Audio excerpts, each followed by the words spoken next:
Salam, selamat pagi untuk kita semua. Hari ini kita akan mengawali pertemuan pertama kita di SMA kelas 3 dengan materi tentang gelombang. Di sini kita akan menggunakan bahan ajar yang disusun oleh Herman Kase dan Maria Yosefina Siva.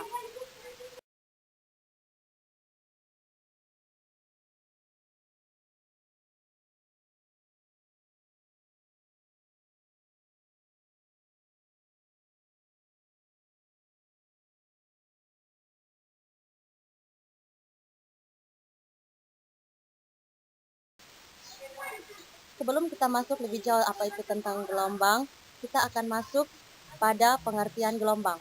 Tapi sebelumnya saya akan memberikan sedikit motivasi atau memberikan sebuah ilustrasi kepada adik-adik semua tentang gelombang. Dalam kehidupan kita sehari-hari, banyak sekali kejadian yang berkaitan dengan gelombang. Misalnya gelombang air, gelombang bunyi, gelombang cahaya, dan juga gelombang tali. Berdasarkan kejadian itu, kita dapat menyimpulkan apa itu gelombang. Di sini saya akan memberikan sebuah ilustrasi. Misalkan adik-adik pergi ke pantai dan di sana adik-adik melemparkan batu ke dalam air laut. Di situ adik-adik akan melihat adanya sebuah gelombang kecil yang terjadi pada air tersebut. Itu dikarenakan karena adik-adik telah memberikan isikan dengan melemparkan batu tersebut ke dalam air laut. Dengan demikian kita dapat menyimpulkan bahwa gelombang adalah getaran merambat. Selanjutnya kita masuk pada jenis-jenis gelombang. Sebelumnya tadi sudah dikatakan bahwa di alam banyak sekali terjadi gelombang. Contohnya ada gelombang air, gelombang tali, gelombang cahaya, gelombang bunyi, dan juga gelombang radio. Semua gelombang itu dapat digolongkan menjadi beberapa jenis sesuai kemiripannya. Gelombang dibagi berdasarkan arah rambat dan arah getarnya, berdasarkan mediumnya, dan berdasarkan amplitude-nya.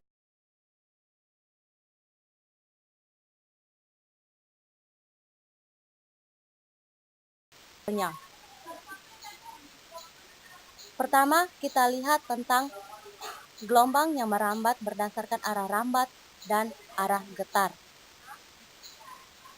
Berdasarkan arah rambat dan arah getarnya, gelombang dapat dibagi menjadi dua. Yang pertama, gelombang transversal dan yang kedua, gelombang longitudinal. Gelombang transversal yaitu gelombang yang arah rambat gerak lurus pada arah getarnya. Contohnya, gelombang air, gelombang tali, dan gelombang cahaya. Yang kedua, gelombang longitudinal. Gelombang longitudinal yaitu gelombang yang arah rambat dan arah getarnya sejajar. Contohnya, gelombang pegas dan gelombang bunyi. Untuk gelombang transversal, gambarnya dapat kita lihat pada slide seperti berikut.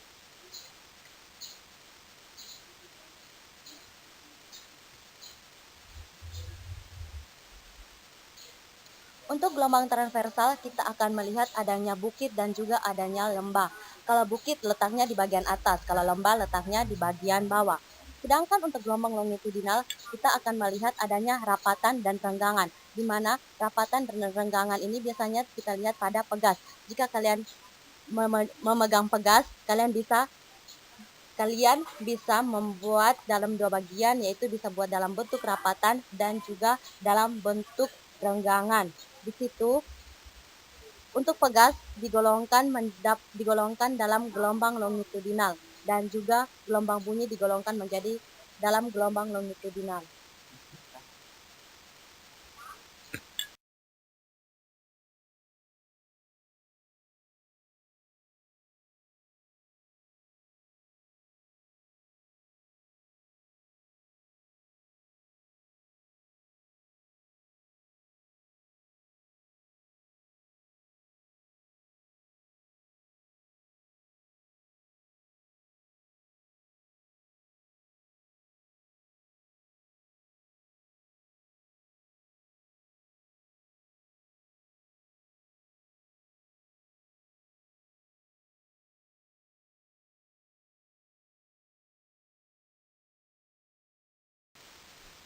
Selanjutnya kita masuk pada jenis gelombang berdasarkan mediumnya. Berdasarkan mediumnya, gelombang juga dapat dibagi menjadi dua, yaitu gelombang mekanik dan gelombang elektromagnetik. Gelombang mekanik yaitu gelombang yang membutuhkan medium dalam merambat. contohnya gelombang tali dan gelombang bunyi. Yang kedua, gelombang elektromagnetik, yaitu gelombang yang dalam perambatannya tidak memerlukan medium. Contohnya gelombang cahaya, gelombang radio, dan sinar X.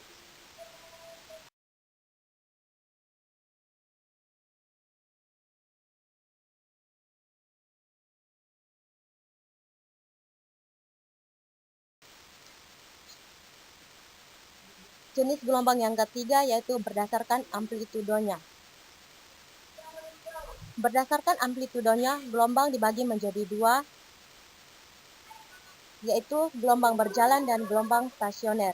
Gelombang berjalan yaitu gelombang yang amplitudonya tetap, sedangkan gelombang stasioner adalah gelombang yang amplitudonya berubah-ubah sesuai dengan posisinya.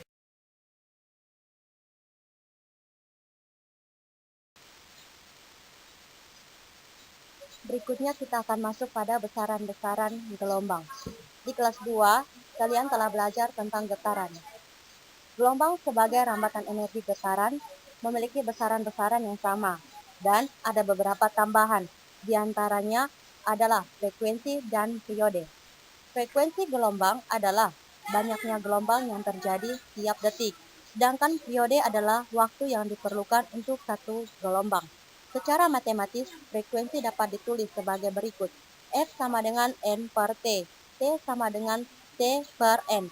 Periode dan frekuensi memiliki hubungan F sama dengan 1 per T, T sama dengan 1 per F. Di mana F sama dengan frekuensi dengan satuannya Hertz, T kapital, periode dengan satuannya sekon, N banyaknya gelombang, T kecil, waktu dengan sekon. Besaran cepat rambat. Gelombang merupakan bentuk rambatan, berarti memiliki kecepatan rambat. Secara matematis, cepat rambat dapat ditulis sebagai berikut. V sama dengan S per T. Untuk satu gelombang dapat ditentukan besaran. Yang perlu diketahui adalah panjang gelombang. Panjang gelombang disimbolkan dengan lambda, merupakan panjang satu gelombang atau jarak yang ditempuh untuk satu kali gelombang. Secara matematis dapat ditulis V sama dengan lambda per T, atau V sama dengan lambda kali F.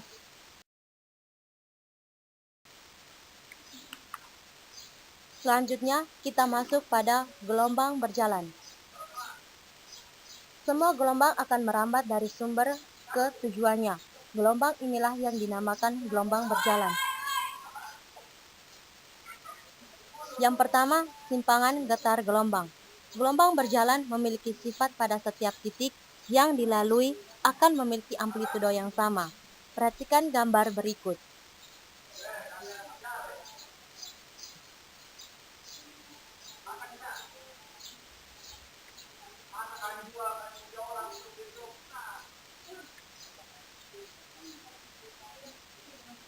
Gelombang berjalan memiliki sifat pada setiap titik yang dilalui akan memiliki amplitudo yang sama. Simpangan tersebut dapat ditentukan dari simpangan getarannya dengan menggunakan waktu perjalanannya. Simpangan di titik P. Simpangan di titik P memenuhi persamaan. YP sama dengan A sin kali omega T kurang KX.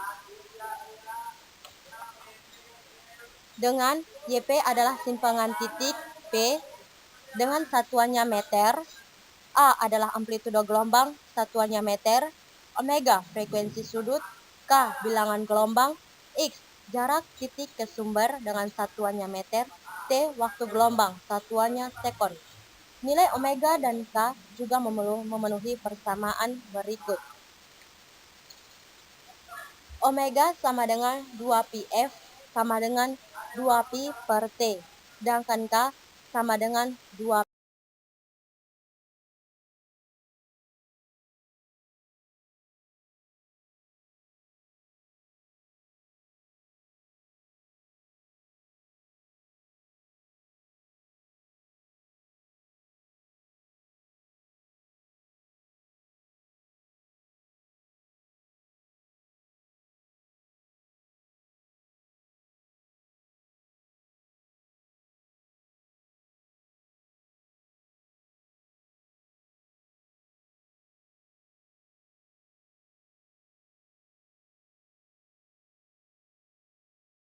per lambda.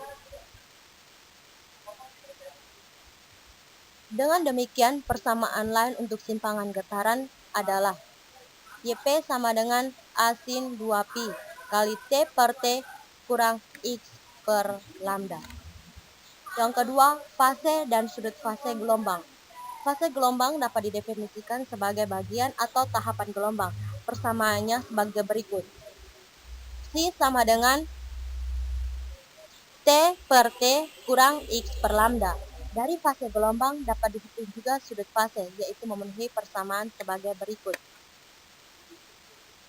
Theta sama dengan 2π per